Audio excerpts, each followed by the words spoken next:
غوث پاک دریا کے کنارے جا رہے ہیں، ایک بڑھیا رو رہی ہے، بڑھیا بڑی عمر کی رو رہی. کیا ہوا؟ کون ہے آپ؟ فرمایا میں عبد القادر. اس نے کہا آپ غوث پاک ہو؟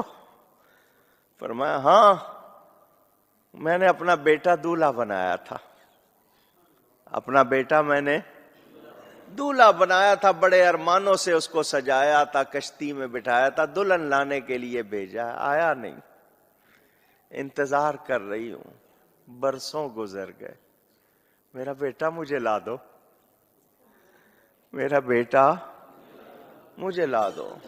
غوث پاک سے کہہ رہی ہے، کتابوں میں ہے 12 سال پہلے اس کے بیٹے کی بارات گئی تھی.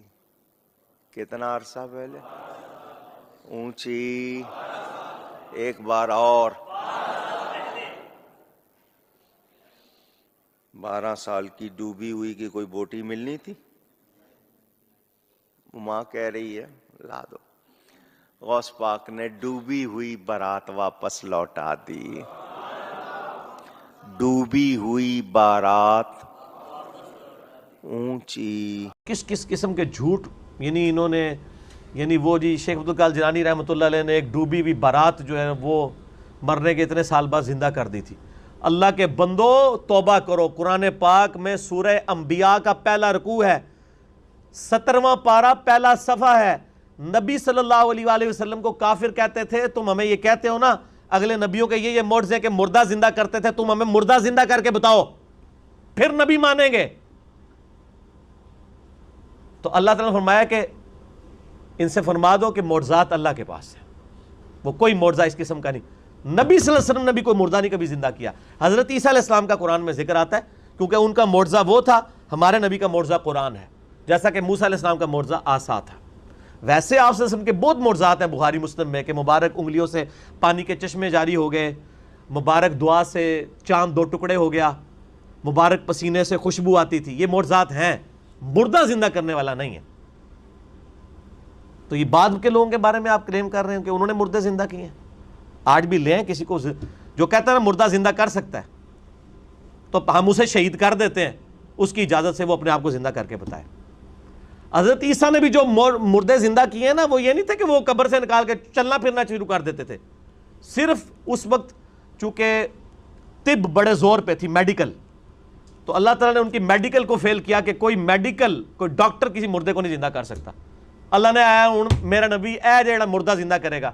اور وہ صرف اتنا ہوتا تھا، قبر پہ گئے، مردے کو زندہ کیا، وہ مردہ کہتا تھا کہ حضرت عیسیٰ اللہ کے نبی، واپس چلا جاتا تھا. بس اس سے زیادہ نہیں تھا زندہ ہوتا نا. سورۃ الانبیاء کی آیت نمبر 95 ہے، جو ایک دفعہ دنیا سے چلا گیا وہ واپس نہیں آ سکتا. Not at all. گیا دنیا میں واپس نہیں آ سکتا. اگر یہ بات ہوتی تو حضرت فاطمہ روتی روتی فوت کیوں ہوگی 6 مہینے کے اندر کہ میں اپنے باپ کا چہرہ اب دوبارہ نہیں دیکھ سکوں گی. حضرت عائشہ حضور کی لاڈلی ترین بیوی نبی علیہ السلام کی وفات کے بعد 47 سال تک زندہ رہی ہیں. اور کدھر زندہ رہی ہیں؟ اسی قبر والے حجرے کے 7 کمرے میں.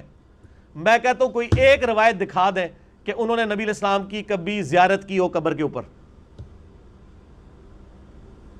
آج لوگ کہتے ہیں ہمارے گھر میں آ جاتے ہیں. کوڑ مارنے چھڑ دو اللہ سے بندے ہو، جھوٹ. سب سے زیادہ اگر کوئی حقدار تھا تو حضرت فاطمہ تھی، حضرت عائشہ تھی، مولا علی تھے. ان سے کوئی آپ کو بات نہیں ملے گی. یہ جتنی آپ کو باتیں بتاتے ہیں نا ساری بزرگ بابوں سے بتاتے ہیں. آپ کو حضرت ابوبکر کی کرامت نہیں بتا رہے ہوں گے اس قسم کی، کیا ہوتی نہیں ہے. کرامت ہم مانتے ہیں، کرامت صرف یہ ہے کہ کسی کی دعا کی برکت سے کچھ ہو جائے، مرضی اللہ کی. کوئی کر کے نہیں دکھا سکتا. کوئی کر کے دکھا سکتا ہے تو میں نے کئی بار چیلنج کیا ہے، کوئی زندہ یا مردہ بزرگ، میں اپنا انجینئرنگ کا فارمولہ لکھ کے دیتا ہوں، وہ دیکھ کے پڑھ کے بتا دے.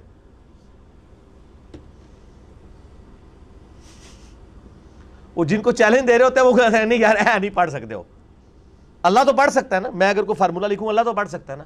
اگر آپ مانتے ہیں کہ اللہ ان کو پڑھاتا ہے، اللہ ان کو سب کچھ دے، اللہ دیتا ہے تو پڑھن نہ پھر. اور میں تو اس سے بڑی بات کرتا ہوں، ان کی آپ نمازیں سنیں، یہ نماز بھی صحیح نہیں پڑھتے ہوتے. میں نے کئی لوگوں کی نمازیں سنی ہیں، نماز غلط پڑھ رہے ہوتے ہیں. ایو النبیوں کو میں نے بتایا نا، ادھر ایک بہت بڑے پیر صاحب تھے جیل میں نام نہیں لیتا. ایک دن میں نے ان کی نماز سنی، ہم وہ بھی شغل میلے میں بیٹھ گئے. نماز سنانے کے لیے. نماز میں پڑھ رہے ہیں السلام علیکہ ایھا النبی. مرید ہزاروں ہیں جن کو انہوں نے جنت میں لے کے جانا ہے. نماز ایھا النبی 25-30 بندوں کی موجودگی میں. اور بھی بڑی غلطی تھی, یہ موٹی سی مجھے یاد رہ گئی. میں کہ یہ کیا پڑھ رہے ہیں؟ وہ بچپن سے نماز یاد کی تھی, اسی طرح چل رہی تھی. باقی عین ہا تو ہے ہی کوئی نہیں تھا نا, وہ تو چھڈ ہی دو, وہ تو میں گل ہی نہیں کہ میں زبر زیر کی غلطیاں. ایھا النبی.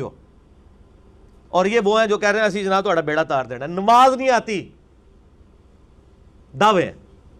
میرے پاس کئی لوگ آتے ہیں, نہیں وہ ہمارے سلسلے میں بیعت ہو جائیں. میں نے کہا آپ کا پیر مجھے صرف یہ 17 اذکار جو فرض نماز کے بعد کے ہیں نا, وہ مجھے زبانی سنا دے, میں بیعت ہو جاؤں گا. آج تک دنیا کا کوئی پیر سامنے نہیں آیا. 17 اذکار ہیں فرض نماز کے بعد.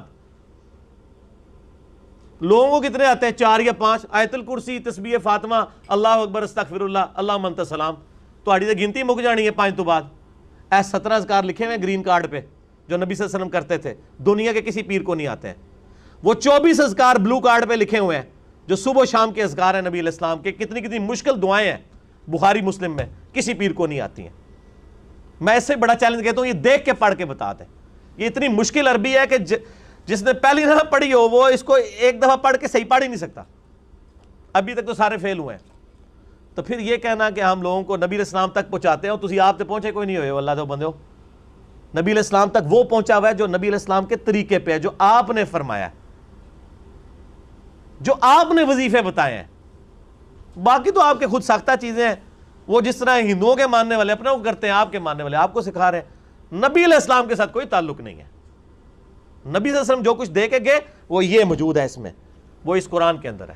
باقی سب کچھ آپ کے بابوں نے آپ کو دیا ہے, اس کا دین سے کوئی تعلق نہیں ہے. ٹھیک ہو گیا جی؟ اور ویسے بابوں کے اوپر کوئی ناراض بھی نہیں ہونا چاہیے, کیونکہ سارے ایک دوسرے کے بابوں کو نہیں مانتے. جب سارے ایک دوسرے کو نہیں مان رہے ہیں تو ہم کہہ رہے ہیں سارے ٹھیک کہہ رہے ہو, کسی کے بھی نہ مانو. ایک بندے کو اپنا امام بناؤ, امام اعظم محمد رسول اللہ صلی اللہ علیہ وآلہ وسلم صلاۃ تسلیما کثیرا کثیرا. ٹھیک ہو گیا جی؟